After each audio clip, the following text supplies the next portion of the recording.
இல்லை பாருங்கள், ஒரு தண்ணீர் தொட்டியின் கொள்ளளவு 50 லிட்டர் ஆகும். தற்பொழுது அதில் 30% நீர் நிரம்பியுள்ளது. நீர் நிரம்பியுள்ள இன்னும் எத்தனை லிட்டர்கள் தேவை அப்படின்னாங்க. அதாவது ஒரு தண்ணீர் தொட்டியோட கொள்ளளவு 50 லிட்டர், அதாவது அதனுடைய 100% அளவு 50 லிட்டர். கரெக்டாக 100% அளவு 50 லிட்டர். ஓகே, அதில் 30% நீர் நிரம்பிருச்சு அப்படித்தானே சொல்கிறாங்க. 30% நீர் நிரம்பிருச்சு. இன்னும் எத்தனை லிட்டர் தேவை அப்படின்றாங்க.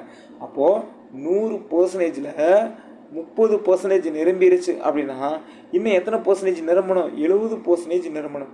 ஆனால் அவங்க கேட்டது என்னென்னா எத்தனை பர்சன்டேஜ் நிரம்பணும்னு கேட்கல, இன்னும் நிரம்புறதுக்கு எத்தனை லிட்டர் தேவைன்னு தான் சொல்கிறாங்க. அப்போ இந்த 70% தேவை. இந்த 70% எவ்வளோ கண்டுபிடிச்சா ஆன்சரா? ஓகேவா? இப்போ இந்த 70 எந்த சைடு போடணும்? லெஃப்ட் சைடு போடணும். ஏன்னா 70 இந்த சைடு போடக்கூடாது, ஏன்னா பர்சன்டேஜ் பக்கம் தான் பர்சன்டேஜ் போடணும். ஓகேவா? இந்த 70% எவ்வளோ தெரியாது? எக்ஸு. இப்போ நம்ம அடிக்கலாமா? பாருங்கள், இதில் 150, இதில் 250 இருக்கும். அடுத்து 2 70 அடிக்கலாமா?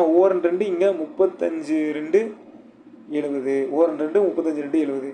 வேறு எதாவது அடிக்க முடியாது. அப்போ கிராஸை பறிக்கலாம். பாருங்கள், இங்கே 1 இருக்குமா? 1 × x அளவு எக்ஸு ஈக்குவல் டு 35 × 1 அளவு 35. ஸோ இப்போ என்ன எத்தனை லிட்டர் தேவை? 35 லிட்டர்கள் தேவை. கிளியரா? ஓகே, அடுத்து இதில் பாருங்கள், கருண் என்பவர் ஒரு சோடி காலனியை 25% விலையில் வாங்கினார். அவர் செலுத்திய தொகை ரூபாய் 1000 எனில் குறிக்கப்பட்ட விலை என்ன அப்படின்றாங்க. என்னன்னா, கருண்ன்றவர் ஒரு காலனியை வாங்குறாரு. எத்தனை பர்சன்டேஜில் வாங்குறாருன்னா 25% வாங்கியிருக்காரு. அவர் வாங்கின தொகை அளவு 1000. அப்போ இந்த 25% அளவு 1000 ரூபா. ஓகேவா? கிளியராக புரிஞ்சுதா? இந்த 25% எவ்வளவு? இந்த 1000 ரூபா.